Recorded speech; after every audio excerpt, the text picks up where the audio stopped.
About hot baths versus lymphatic baths. Some people are a little confused on the difference and some things about them. Okay, so first of all, you want to be in a bath. The temperature has to be 102 to 110 degrees. You are not going to want to get in at 102 degrees because it's going to cool down too fast unless you have a heat regulator system. So you're ideally going to want to get in at 105 or 107. Maybe 104 would be okay for a hot bath. But for a lymphatic bath, I like to get it 110 degrees and cool down with that and then reheat it when it gets to 102 degrees, okay? So the hot baths you can take every day. They're 30 to 40 minutes. You still need to use all the ingredients to neutralize the water with the milk, the apple cider vinegar, and the sea salt, or coconut cream, clay, and sea salt. And those are good for healing just in general. Like if you're having a detox, you're not feeling great, you take a hot bath. It'll help you sweat out and feel better. And the lymphatic baths, their purpose is to melt the lymphatic congestion in your system, the vegetable oils in your lymphatic system. It takes 50 minutes to work down into that deep tissue. So a lymphatic bath is something, it's at least an hour and a half, right? So if you do hot baths, it's not going to help your lymphatic system because you're not in there long enough and hot enough to get down there to that deep tissue. You need to get your body heat to 101, 101.5 degrees at least. That's the temperature at which these oils will start melting away. You're going to want to have a thermometer, obviously, for your tub temperature, but also so you can take your own temperature to see what your temperature is and regulating it. For me personally, the best way to do the lymphatic baths, the way I do it, is I heat the tub up full, but not overflowing, right? And hot water, hot as it comes out. My tap comes out at 140 degrees. When I fill the tub up before the hot water runs out, I have the tub at like 130 degrees. And then I just let the tub sit for an hour or so. And by that time, it's cooled down to 114. But it's also heated up the tub in the room. This works better in the summer, obviously. In the winter, it's never going to be as good, especially if you live in a colder area. But you get the tub hot, it'll help insulate the temperature further. Also, adding salt. Enough salt will help insulate the temperature as well. So, once I got my temperature at 112, 111, I add in my quart of milk. I use a quart of whole raw milk. You could use whole cows or whole goat's milk. I put in at least half a cup of apple cider vinegar, between half a cup and a cup of apple cider vinegar, and 2/3 of a cup is the limit of salt you want to put into a tub. I use 2/3 of a cup of dead sea salt. You need at least 2 to 3 tablespoons. If you're using Epsom salt, you can use more Epsom salt. You can combine salts. I've used magnesium bath flakes. Those are pretty nice in addition to that stuff. And basically, you want to get in there and submerge your arms and your chest as much as you can. I know most people don't have a great tub. I don't have a great tub, but it works enough.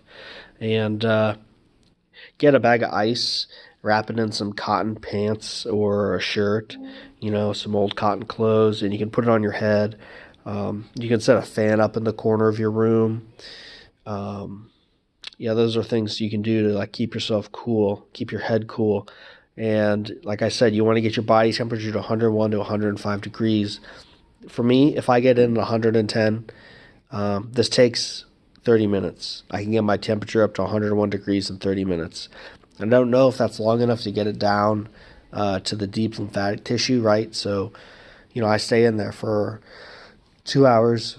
After 45 minutes, 50 minutes, the temperature gets down to 102, and then that's when I start to reheat and refill the tub. When I refill the tub, I add in 1 to 2 cups of raw milk, and I know the recipe, I believe the recipe for the water neutralization is outdated for most areas because it's been a decade. since those recommendations. Unfortunately, the pollution in our environment did not stop or get better when Augenis died. It's only gotten worse. So I think it's safe to assume that we need to use more of these ingredients to make the water a better quality, to make it safer to bathe in. I use a quart starting out, and then I add 1 to 2 cups when I refill the tub. I do not add more salt and apple cider vinegar. I put enough in the first time that it should, be a good for another refill. And of course, I'm not filling the tub up all the way. It's like maybe half. So then I just let the hot water do its magic. I get it back up to 109, 110, and I sit in there until it gets down to 102. And then when it drops below 102, I get out of the tub. I bundle up, and I'll try to do some exercise, or maybe I'll just take a nap. It just depends. Ideally, you're supposed to bundle up, go where it's warm. If it's outside in the summer, that's okay. If it's the winter, probably stay in your house and move around as much as you can. Get those fluids moving. And then, before the tub, there's a special drink you can make, a lymphatic drink, which consists of pineapple, eggs, coconut cream, dairy cream, honey, and maybe some other things. But generally, that's like the foundation.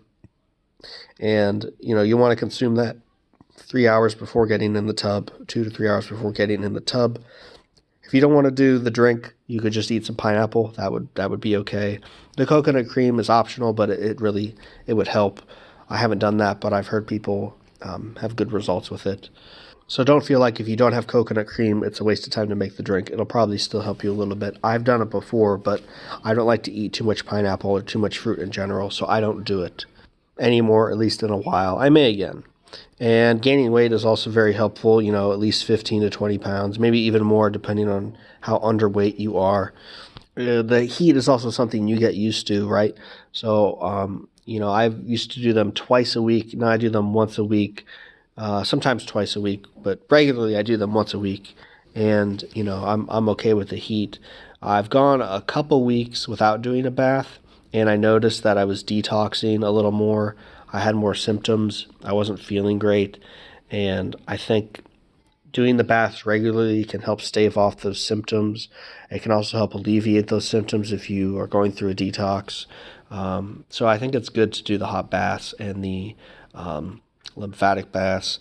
Alternatively, you can get a bunch of water bottles, like 7 water bottles, hot water bottles, and bundle up, with those, and then cover yourself with a bunch of blankets and just sweat out. And you can get pretty close to getting your body temperature up to 101 degrees, I think.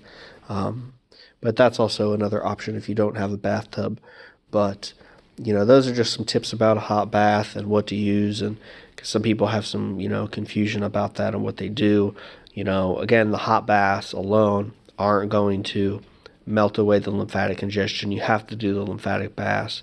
But you don't have to do like the drink and everything before. It just helps. And I think, what was I going to say? For me, I like to take in snacks.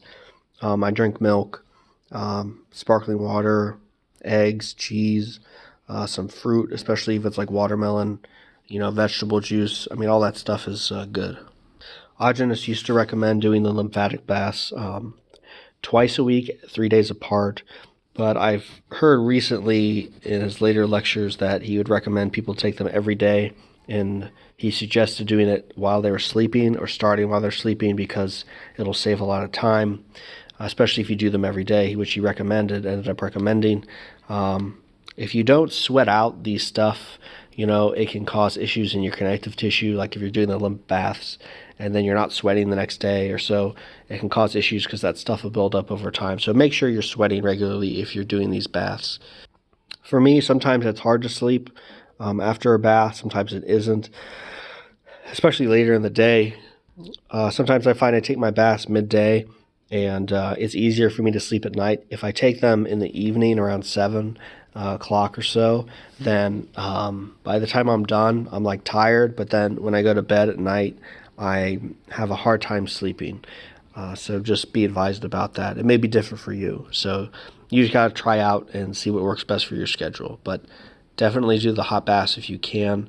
It'll help speed up anything you're going through at any sort of detox. So